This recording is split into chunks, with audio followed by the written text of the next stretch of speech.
abordar aqui os temas teológicos do Catecismo Maior de Westminster. Então, nós vamos abordar durante algumas semanas os temas teológicos que nós temos nesse documento. E apenas para a gente fazer aqui uma contextualização rápida sobre o que é o Catecismo Maior de Westminster, né? Então, o Catecismo Maior de Westminster, juntamente com a Confissão de Fé de Westminster e o Catecismo Menor de Westminster, né? São documentos. Esse material são documentos. São documentos que foram formulados por um grupo de teólogos que se reuniu na Inglaterra a partir do ano de 1643.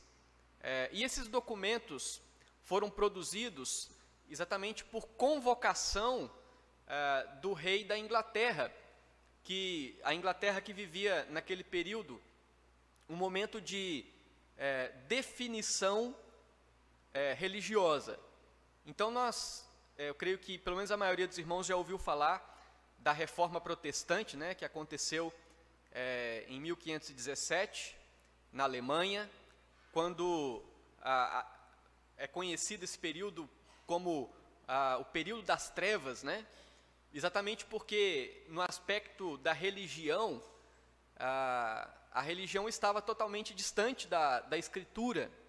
A Igreja Católica Romana, então, nesse momento, estava totalmente desvirtuada dos princípios da palavra e, então, aconteceu o movimento da Reforma Protestante em 1517, na Alemanha, e a Reforma Protestante começou a atingir outros lugares, né? Surgiu na Alemanha e, então, com o tempo, vários outros países da Europa começaram a aderir aos princípios da Reforma Protestante. Então, basicamente, a Reforma Protestante está fundamentada em 5 pilares. O pilar de que somente a fé é o necessário para a salvação somente pela graça de Deus, não tem obras, não tem merecimento, é somente a graça, somente a Escritura, né, como regra de fé e prática, como o fundamento da fé cristã,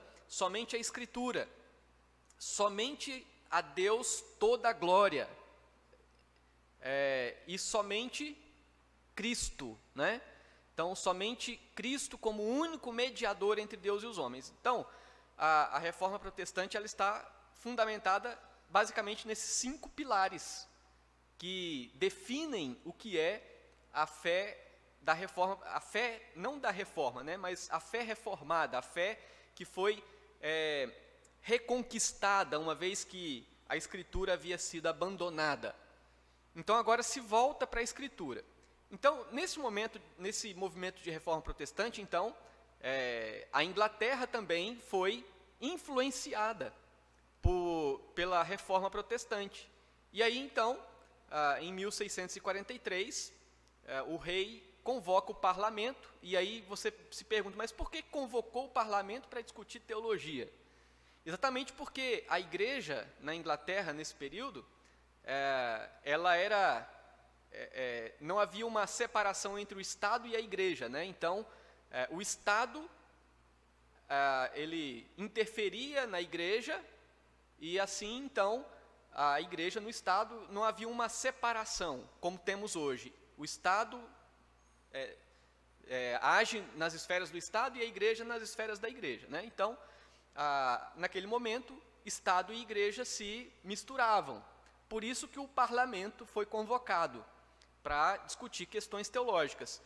E a necessidade de discutir essas questões teológicas era exatamente porque a Inglaterra estava aderindo aos princípios da Reforma Protestante. O que precisava ser feito? Bom, vamos fazer então aqui um grande estudo teológico e vamos definir a base, o fundamento da nossa fé.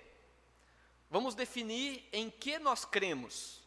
Vamos definir qual é o fundamento da nossa teologia. E aí, então, se reúne esse concílio, né, em Westminster, e ali eles, durante 3 anos reunidos, elaboraram esses documentos, que são a Confissão de Fé, o Breve Catecismo e o Catecismo Maior.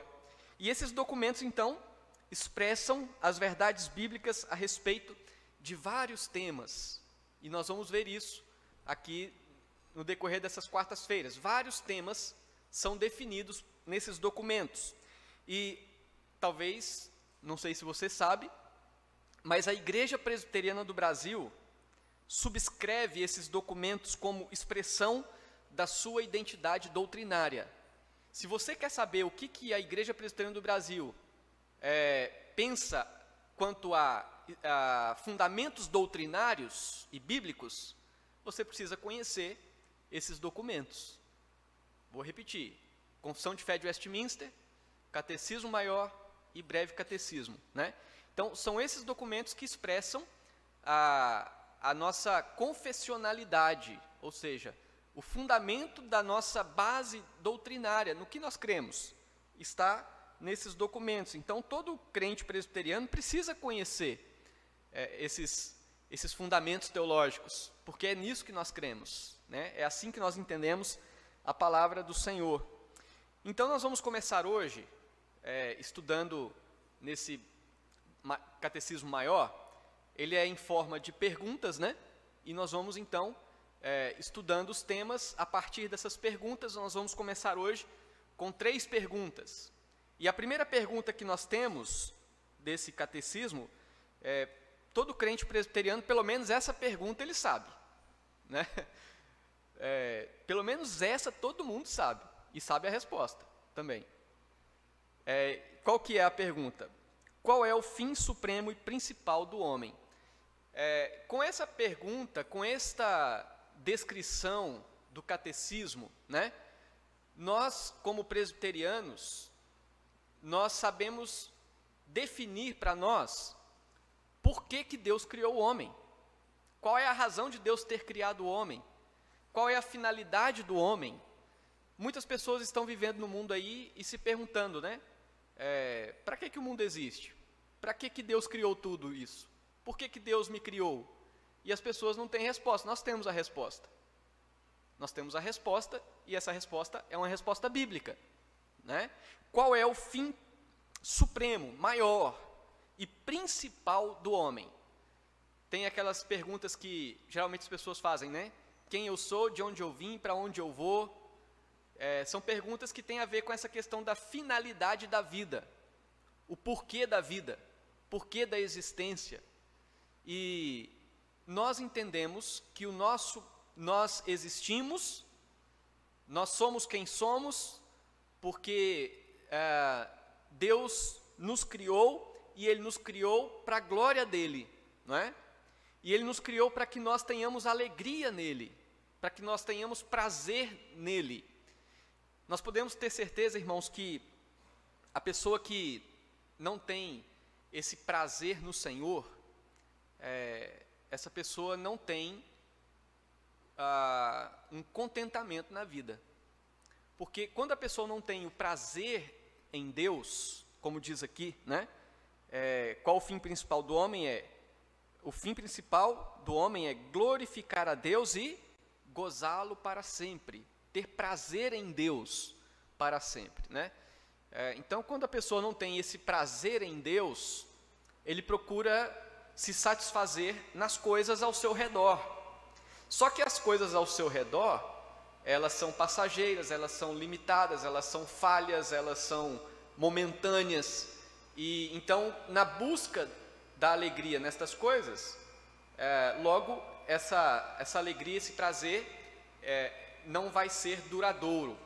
Então, quando nós entendemos que o nosso fim, a finalidade, é glorificar a Deus e gozá-lo para sempre, nós vamos entender a razão da nossa vida.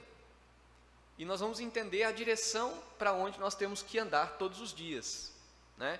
Então, nós temos aqui alguns textos bíblicos que apontam para esta verdade. O primeiro deles é Romanos 11:36. Está projetado ali, né? Romanos 11:36, que diz assim: porque dele, e por meio dele, e para ele são todas as coisas. A ele, pois, a glória eternamente. Amém. Então aqui o apóstolo Paulo está dizendo, em poucas palavras, mas palavras muito bem diretas, mostrando que, porque tudo vem de Deus, tudo acontece por meio dele, né?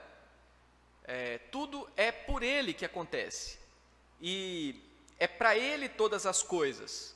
Então, já que é assim, já que é tudo dele, por meio dele e para ele, o que nos resta então? Qual é a nossa ação nessa verdade?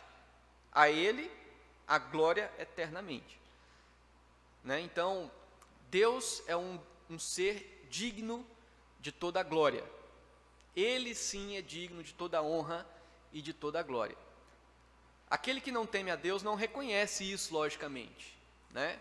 Aqueles que não temem ao Senhor acham que a glória, na verdade, é própria. Eu preciso buscar a minha glória. Eu tenho que ser glorificado.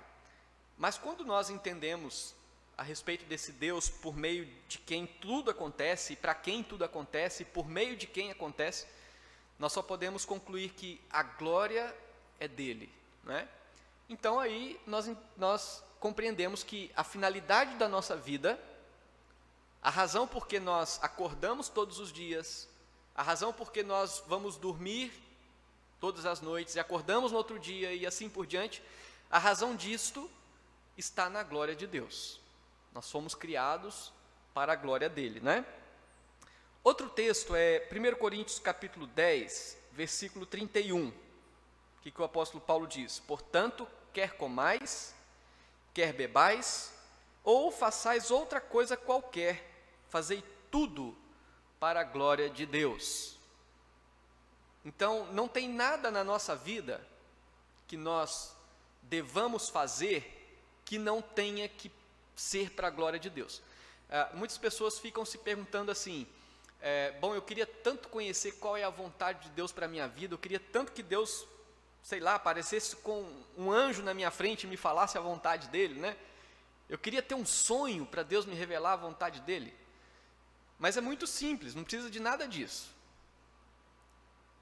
A vontade de Deus é que você viva para a glória dele. Se você estiver fazendo qualquer coisa que glorifique o nome dele, essa é a vontade de Deus para a sua vida, né? Pode fazer qualquer coisa, se produz a glória de Deus, essa é a vontade dele. Então, às vezes a gente fica meio perturbado, querendo encontrar uma resposta que, às vezes, ela está muito clara já para nós. A nossa vida acontece à medida que Deus vai abrindo portas e fechando portas pela sua providência, né? Deus age pela sua providência. Então, o caminho que Deus vai nos abrindo a cada dia, a cada ano, durante a nossa vida, esse é o caminho que Deus quer para nós e que por meio dele nós glorifiquemos o seu nome. Então, o contrário disso é verdade também. Qualquer coisa que nós façamos ou vivamos que não produza a glória de Deus, certamente essa não é a vontade dele. Qualquer coisa que nós experimentamos ou a forma como vivemos que não produz a glória de Deus, a gente deve entender isso como algo que não convém aos santos. Viver para a glória de Deus é viver de maneira de obediência, que glorifique o seu nome e reconheça a sua grandeza, né? Mais um texto aí nesse sentido, Salmo 73, do 24 ao 26. Asaf diz nesse salmo: tu me guias com o teu conselho e depois me recebes na glória. Quem mais tenho eu no céu? Não há outro em quem eu me compraza na terra. Olha só que interessante, Asaf dizendo, no céu eu tenho lá o meu Deus, e na terra não tem ninguém mais em quem eu tenha prazer, mais do que o meu Deus. Deus é o meu prazer, é o que o salmista está dizendo. Ainda que a minha carne e o meu coração desfaleçam, Deus é a fortaleza do meu coração e a minha herança para sempre. Então é uma declaração muito bonita do salmista, quando ele reconhece que nem no céu nem na terra não tem nada nem ninguém que seja para ele mais importante do que Deus em quem ele tem prazer. E que ele sabe que, ainda que a sua carne e o seu coração desfaleçam, né, aqui ele fala de sofrimento. O que é desfalecer a carne e o coração? É sofrer com o nosso corpo, enfermidade, adversidades e assim por diante. Ele está dizendo, se Deus é o meu prazer, se Deus é em quem eu tenho maior prazer no céu e na terra, então, ainda que a minha carne e o coração desfaleçam, Deus é a fortaleza do meu coração e a minha herança para sempre. Isso é uma segurança muito maravilhosa, que a pessoa que tem o seu prazer no Senhor, né, e que entende que o fim principal da sua vida é glorificá-lo para sempre, então ele pode superar as maiores tribulações da vida, porque ele sabe que o Deus, Criador dos céus e da terra, é o seu Deus. Então ele tem prazer nisso. E para finalizar essa parte aqui dessa pergunta, né, mais um texto, João 17, 22 até o 24. Aqui Jesus, na sua oração, ele diz, eu lhes tenho transmitido a glória que me tens dado, para que sejam um como nós o somos. É Jesus orando ao Pai, em relação aos seus discípulos. Eu neles e tu em mim, a fim de que sejam aperfeiçoados na unidade, para que o mundo conheça que tu me enviaste e os amaste, como também amaste a mim.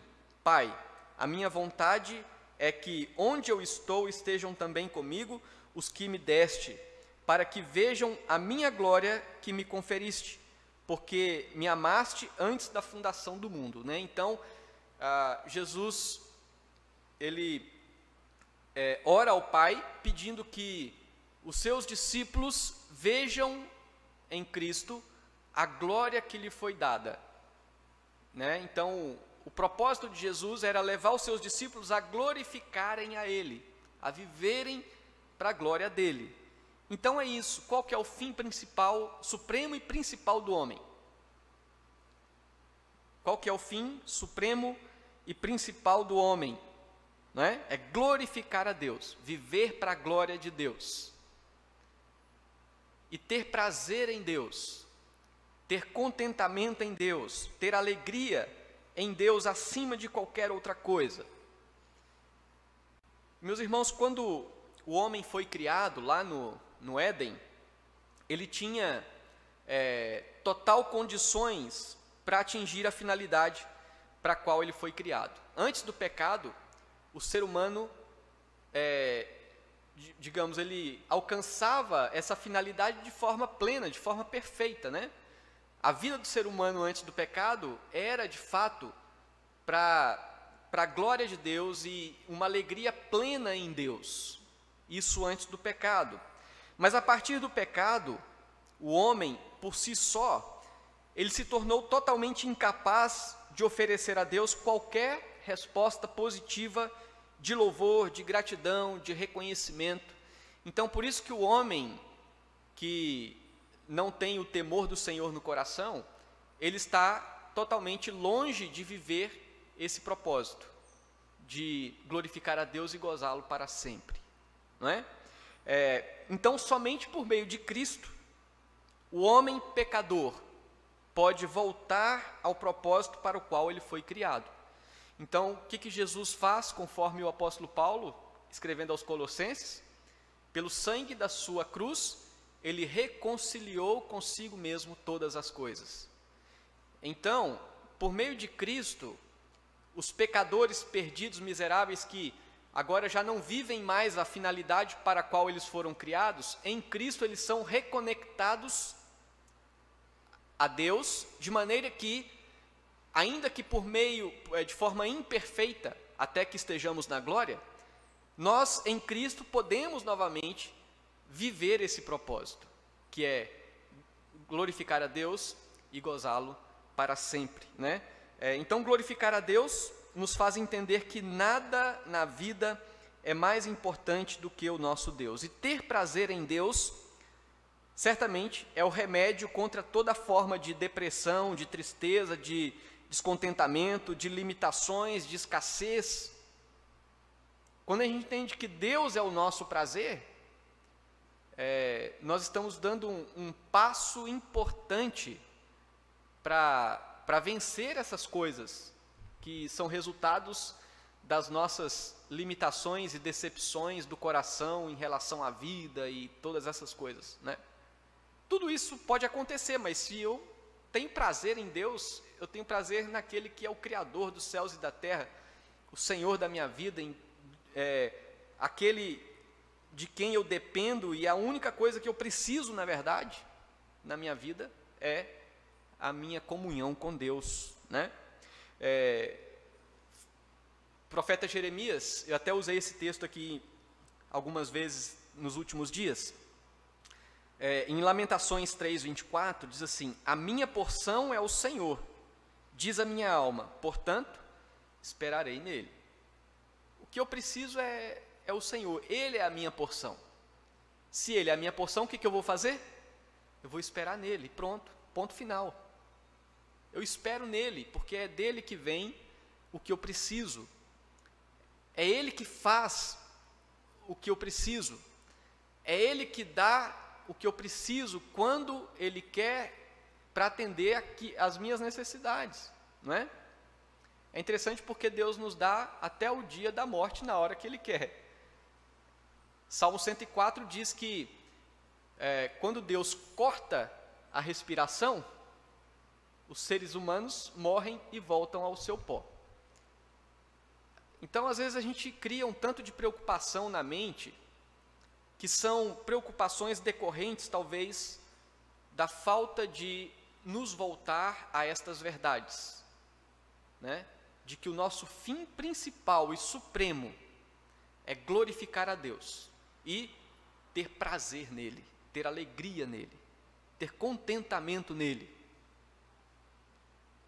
Então, que esta verdade nos faça refletir, né, sobre estas questões importantes da nossa vida e da nossa existência. Vamos lá, continuando, essa foi a primeira pergunta, nós temos a segunda pergunta. De onde se infere que há um Deus? A Débora quer falar? Pode falar, Débora.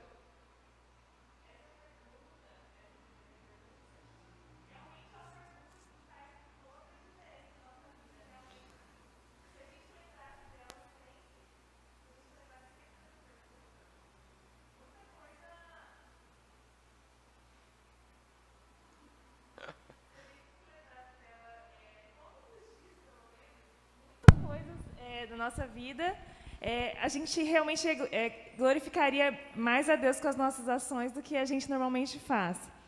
Porque isso em todas as áreas, né? Se a gente for pensar na minha família, o meu relacionamento com o meu marido ou com os filhos, se eu lembrar que o meu fim é glorificar a Deus, eu vou buscar na prática, de acordo com o que Deus quer, glorificar Ele. E aí eu vou servir melhor o marido, servir melhor a família, servir melhor a esposa e tudo mais.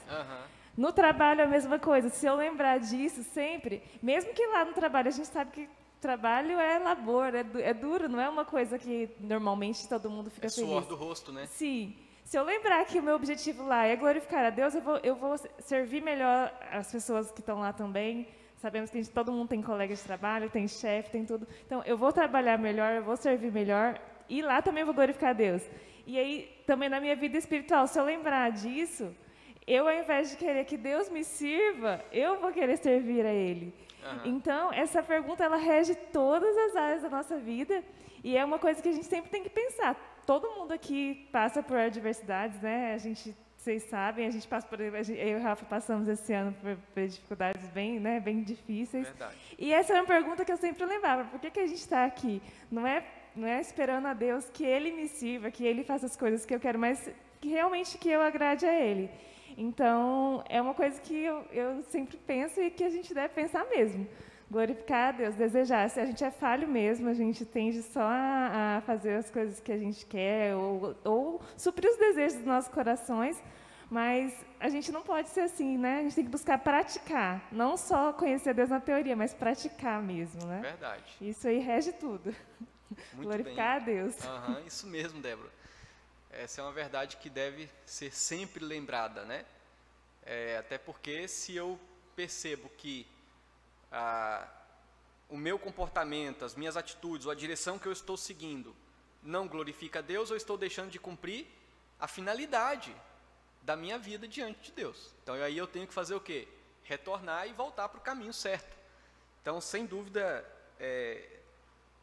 pensar sobre isso faz toda a diferença no nosso dia a dia, né? Então, vamos lá na segunda pergunta. Bom, nós vimos que a finalidade do homem é glorificar a Deus e ter prazer em Deus para sempre. Tudo bem, mas aí a pergunta vem, de onde se infere que há um Deus? Estou falando que tem que glorificar a Deus, mas como que a gente pode saber que há um Deus? Que Deus é esse que nós devemos glorificar e ter prazer nele, né? Então, a resposta que nós temos lá é assim, nós vamos pensar em nessa resposta dividindo em duas partes, né? Primeiro, a própria luz da natureza no espírito do homem e as obras de Deus claramente manifestam que existe um Deus. Bom, então a resposta aqui está dizendo que a luz da natureza, se você olha ao seu redor, você vê a criação, você olha as obras de Deus, né, ao nosso redor, você olha para o céu, vê estrela, você olha de dia, você vê nuvem, vê o sol, você vê muita coisa ao olhar ao redor. Então, a resposta está dizendo que todas estas coisas claramente manifestam que existe um Deus. E aí nós temos aqui alguns textos bíblicos que nos apontam para esta verdade.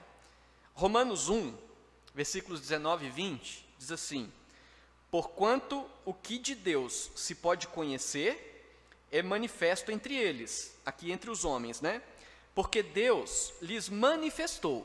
Então ele está dizendo, se alguém quer saber que Deus existe, saiba que Deus manifestou a todos os homens elementos suficientes para que todos os homens saibam que Deus existe. Como diz aqui, porque os atributos invisíveis de Deus, assim o seu eterno poder, como também a sua própria divindade, olha só o que se pode conhecer a respeito de Deus ao contemplar as coisas criadas. Os atributos invisíveis de Deus, né, que são as qualidades de Deus. O que se pode conhecer de Deus? O seu eterno poder. Ao ver as coisas criadas, pode-se entender que Deus é poderoso, como também a sua própria divindade. E aí diz assim, estas coisas claramente se reconhecem desde o princípio do mundo, sendo percebidos por meio das coisas que foram criadas, né? Todas essas coisas a respeito de Deus são claramente percebidas pelas coisas que foram criadas. E diz o apóstolo Paulo que essas coisas são percebidas desde quando? Desde o princípio do mundo. Desde que Deus criou o mundo, todo habitante da terra, ao contemplar as coisas criadas, tem elementos suficientes para chegarem a essa conclusão: Deus existe. E o apóstolo Paulo termina dizendo assim: tais homens são, por isso, indesculpáveis. Então não há desculpas do homem diante de Deus para dizer, eu não sabia que Deus existia. Porque Deus se revela, né, por meio das coisas que Ele criou. O mundo criado é uma manifestação da existência de Deus. E aí vem a segunda parte da resposta sobre de onde nós inferimos que há um Deus? Primeiro, a partir das coisas criadas ao nosso redor. E aí a segunda parte da resposta diz assim: porém, só a sua palavra e o seu Espírito o revelam de um modo suficiente e eficazmente aos homens para a sua salvação. Então, Deus se revela de forma inconfundível, de forma que todo homem é indesculpável, porque todo homem é colocado diante da glória de Deus na criação. Contudo, Deus se revela através da sua palavra, a Escritura, que é o meio pelo qual o homem obtém o conhecimento necessário para a sua salvação. Então, o conhecimento que Deus dá ao homem, através da revelação da Escritura, né, é o caminho para conhecer a Deus, de maneira que em Deus encontremos a salvação. É o que o apóstolo Paulo diz, que a salvação vem por meio da fé, e a fé vem pelo ouvir, e ouvir a palavra, né? Então Deus se revela dessas duas formas. O que Ele criou revela quem Ele é. E a palavra escrita, a Escritura, a Bíblia, a revelação de Deus deixada, ela é o instrumento da revelação de Deus para trazer o conhecimento necessário para a salvação do pecador, né? Então nós temos aqui alguns textos, 1 Coríntios capítulo 2, versículos 9 e 10, que diz assim: mas como está escrito, nem olhos viram, nem ouvidos ouviram, nem jamais penetrou em coração humano o que Deus tem preparado para aqueles que o amam. Mas Deus no-lo revelou pelo Espírito, porque o Espírito a todas as coisas perscruta, até mesmo as profundezas de Deus, né? Então, o que o apóstolo Paulo está dizendo aqui é que as coisas que Deus preparou para o homem, no sentido da salvação, essas coisas são reveladas por meio do Espírito Santo de Deus. É uma revelação que é dada a nós pela sua palavra, pela Escritura. Por isso que o homem precisa ouvir o Evangelho para que ele tenha o conhecimento necessário para a salvação. Outro texto, 2 Timóteo 3, do 15 ao 17, diz assim: e que desde a infância sabes as sagradas letras, que podem tornar-te sábio para a salvação pela fé em Cristo Jesus. Toda a Escritura é inspirada por Deus e útil para o ensino, para a repreensão, para a correção, para a educação na justiça, a fim de que o homem de Deus seja perfeito e perfeitamente habilitado para toda boa obra. Tá? Então, como que Deus se revela? Como que nós podemos saber que existe um Deus? De duas formas: pela sua revelação, pelas coisas criadas, né? E a revelação por meio da sua palavra. Qual que é o meio, qual é a forma de revelação de Deus que abre o caminho para a salvação? A revelação da sua palavra, né? Então, de qualquer forma, é assim que nós temos o conhecimento de que Deus existe. E toda forma de negação da existência de Deus simplesmente ignora todas as evidências claramente vistas na criação. Saibam de uma coisa: quando uma pessoa declara não acreditar na existência de Deus, na verdade, ele está fazendo todo o esforço do mundo para fazer calar a voz do seu coração, que está constantemente dizendo: Deus existe, Deus existe, Deus existe. E a pessoa então nega a existência de Deus como uma forma de fazer calar essa voz que é natural no seu coração e que declara para ele todos os dias, quando ele abre os olhos, que Deus existe, né? Então, o ser humano que teme a Deus, ele tem o prazer e a segurança de contemplar todas as coisas ao seu redor e dizer: foi o meu Deus quem fez todas essas coisas. Como é bom você poder acordar todas as manhãs, olhar ao seu redor e glorificar a Deus e poder declarar: foi o meu Deus quem fez tudo isso, né? Agora, por outro lado, uma pessoa que rejeita a Deus vive o tempo todo da sua vida tentando negar a inegável existência de Deus.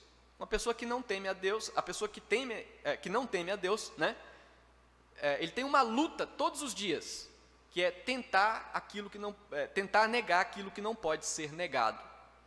Então, sem dúvida, é um exercício, creio que muito difícil para essas pessoas. E a mente dessas pessoas está em constante conflito, procurando respostas para as coisas criadas. Então, como explicar, né, a criação ao nosso redor? E aí surgem teorias de todos os tipos, né? Teorias disso, teoria daquilo, teoria que...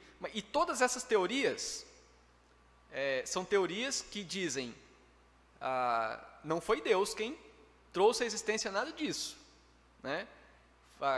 Aconteceu uma explosão lá, por acaso, e aí as coisas evoluíram por acaso, e são várias explicações que têm por finalidade negar aquilo que é inegável.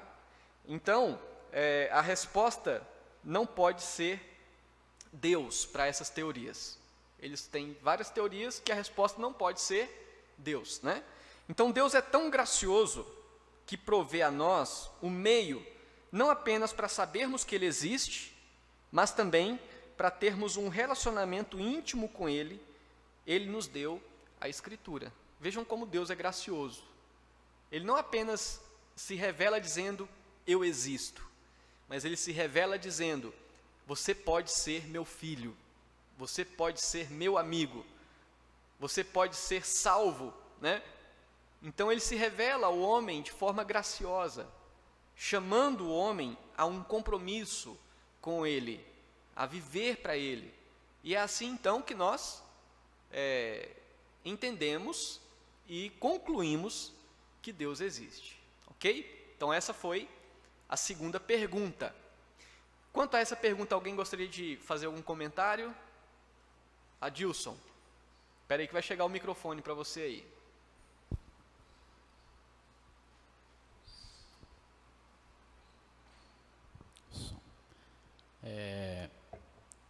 É um comentário, mas também uma pergunta, né? E mais uma afirmação minha, né? Que eu entendi daquele primeiro texto lá de Romanos 1? Esse aí, né?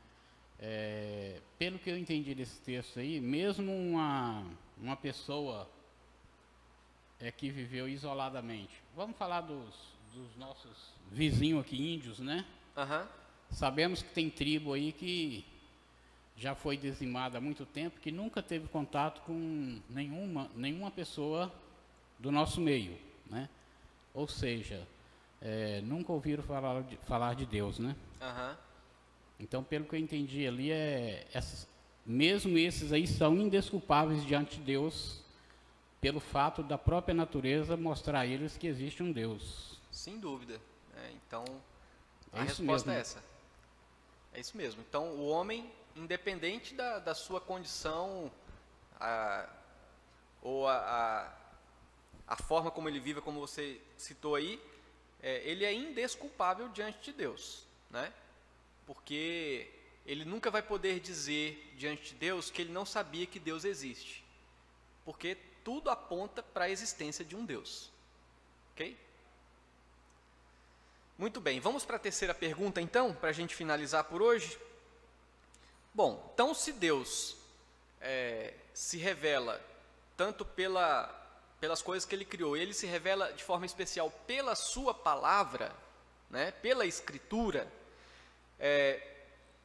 devemos ver a pergunta, o que é a palavra de Deus? Né? O que é a palavra de Deus? E a resposta, as Escrituras Sagradas, o Velho e o Novo Testamento, são a palavra de Deus, a única regra de fé e de prática. Né? Então, essa é a definição do que é a palavra de Deus. Tanto Velho e Novo Testamento é a única regra de fé e de prática.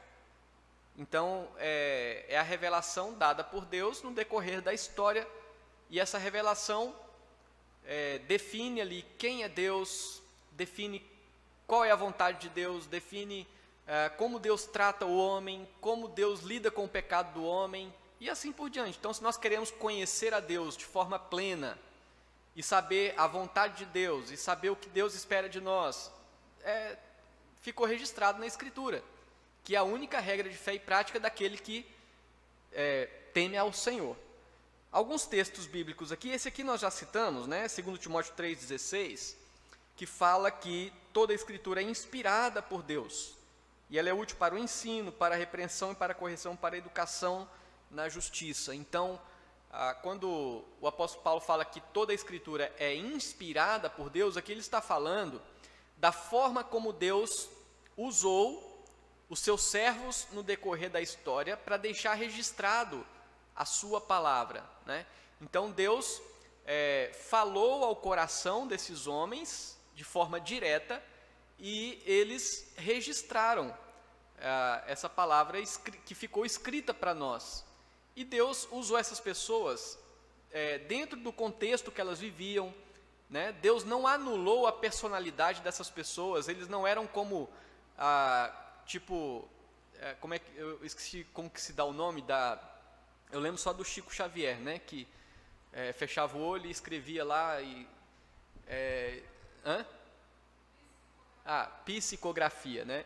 O que Deus fez, obrigado, Lana, a revelação, a inspiração de Deus para registrar a Escritura não foi isso aí, não foi psicografia. Os homens usados por Deus, eles simplesmente foram direcionados, usados para dentro do contexto em que eles viviam, sendo quem eles eram de fato, né? Então eles registrassem o que Deus queria que eles registrassem. Então essa é a inspiração de Deus. Eles foram de fato usados por Deus para que ficasse registrado aquilo que Deus queria que ficasse, né, como revelação da sua vontade. Então, outro texto que nos deixa muito claro isso é 2 Pedro 1, do 19 ao 21, diz assim: temos assim tanto mais confirmada a palavra profética. E a palavra profética que está se referindo aqui é a Escritura, né? Então, quando fala de palavra profética, está falando da Escritura escrita, da palavra escrita, que é a profecia de Deus. Se você quiser ter uma profecia para a sua vida todo dia, lê a Bíblia. Ela é a profecia de Deus, né? Então, você quer ter uma profecia para você, abra a Bíblia e leia. Você vai receber todo dia uma profecia de Deus para você. Porque ali, como diz aqui, né, a palavra profética.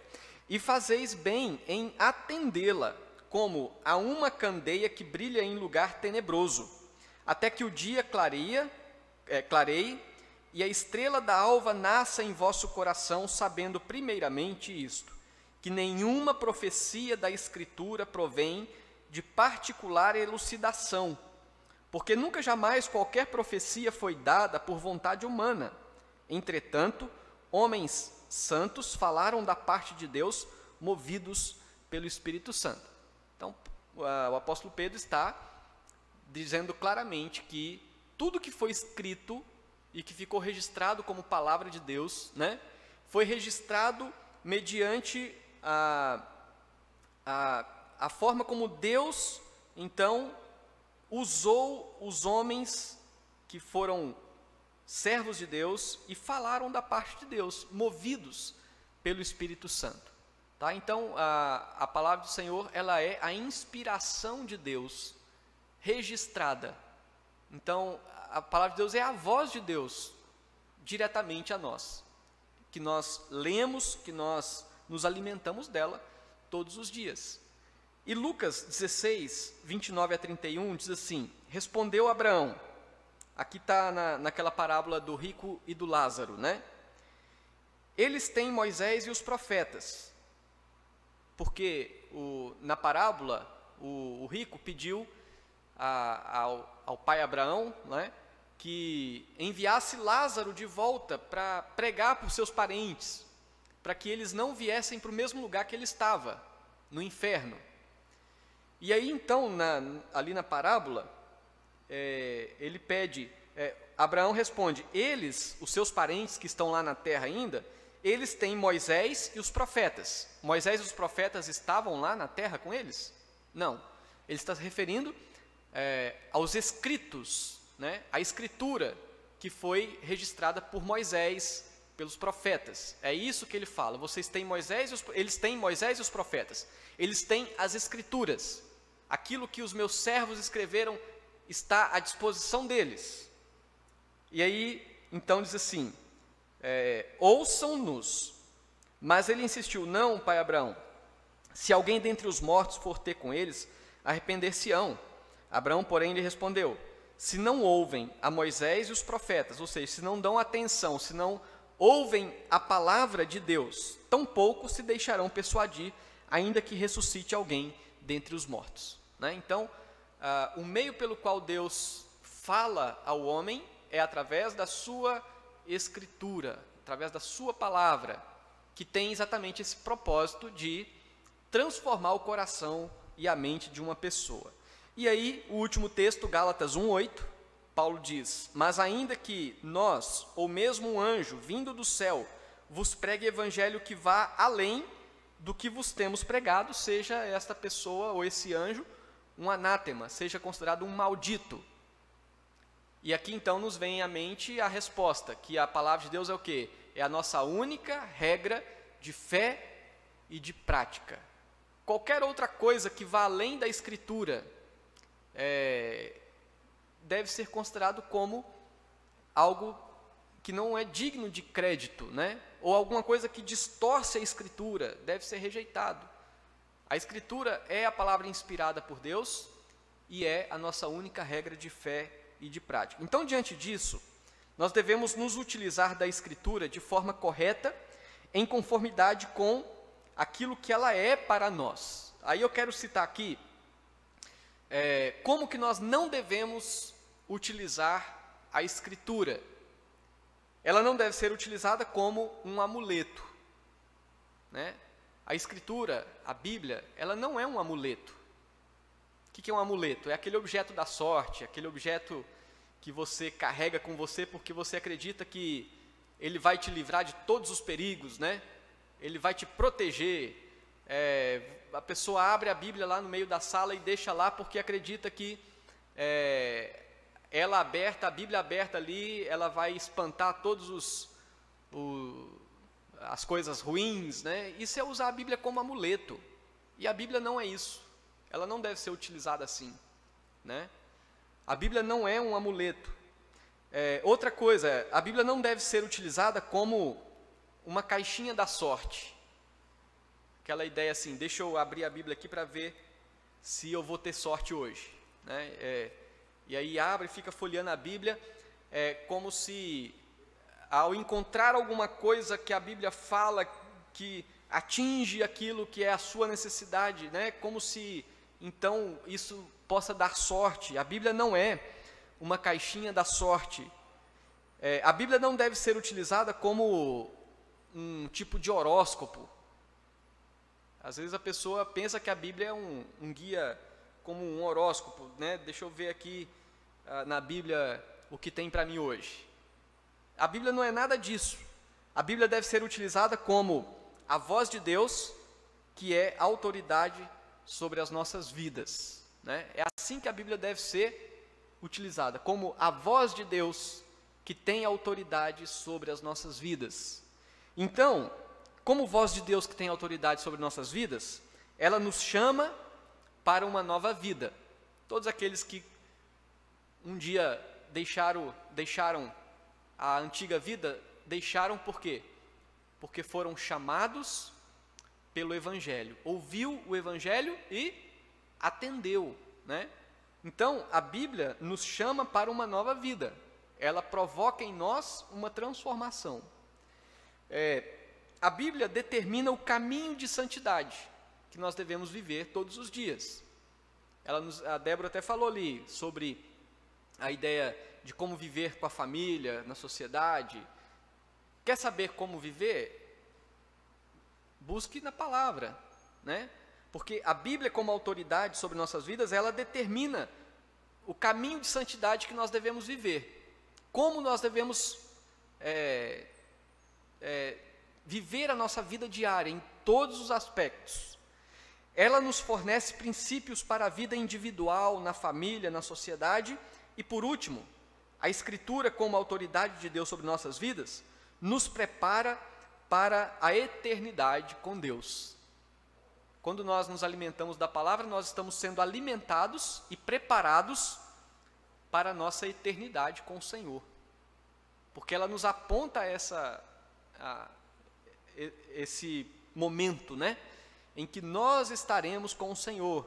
A Bíblia nos mostra que a nossa vida aqui ela é muito boa, ela é agradável, a vida aqui no mundo ela nos traz muitos prazeres, mas aqui é um tempo. E que nós estamos sendo direcionados para uma eternidade. Então a Bíblia, o que ela faz? Ela nos prepara para esse momento. Então, como que nós temos que utilizar a palavra de Deus? Como a voz de Deus, que é autoridade sobre nossas vidas. É assim que nós temos que nos utilizar da palavra de Deus, né? Então é isso por hoje. Nós vimos aí as 3 perguntas do Catecismo Maior de Westminster, né? E nós vimos aí qual é o fim supremo e principal do homem, como nós vimos aí. O fim supremo e principal do homem é glorificar a Deus e gozá-lo para sempre. Segunda pergunta, de onde se infere que há um Deus? A resposta, a própria luz da natureza no espírito do homem e as obras de Deus claramente manifestam que existe um Deus, e porém só a sua palavra e o seu espírito o revelam de modo suficiente e eficazmente aos homens para a sua salvação. E a terceira pergunta que nós vimos, o que é a palavra de Deus? A resposta, as Escrituras Sagradas, o Velho e o Novo Testamento, são a palavra de Deus, a única regra de fé e prática, né? Então que Deus nos abençoe. Se alguém quiser compartilhar mais alguma coisa, né, pode ficar à vontade, antes que nós encerremos aqui. Oi. Natália.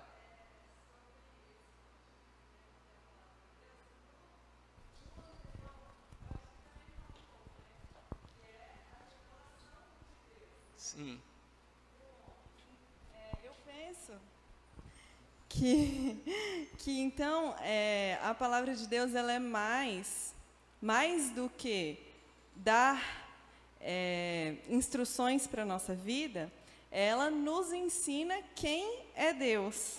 Isso. Né? Uhum. Eu acho que, assim, na verdade, meu pensamento é que esse é o principal da palavra de Deus, é isso, que ela nos ensina quem é Deus. E, de quebra, ela nos dá instruções para a nossa vida. Então, a gente, lendo a palavra, a gente aprende cada vez um pouco mais sobre quem é Deus e como Deus é maravilhoso e precioso para nós. E sempre nós aprendemos quanto nós somos pecadores e como nós precisamos desse Deus. Uhum. E aí, assim a gente vai aprendendo a viver. Sem dúvida. Então, eu creio que a gente pode entender assim, que uma vez que nós entendemos quem é Deus por meio da sua palavra, nós entendemos como viver para esse Deus, né? Como que nós podemos viver todos os dias de maneira que esse Deus seja honrado e glorificado. Então é isso mesmo, mas o mais importante a palavra de Deus nos revela quem é Deus, e aí então tudo o restante se encaixa e faz sentido na nossa vida, né? Muito bom, então que Deus nos abençoe e que a sua palavra venha sempre trazer em nosso coração o crescimento, o alimento, esperança, segurança, né? E a certeza de que o Senhor está sempre conosco.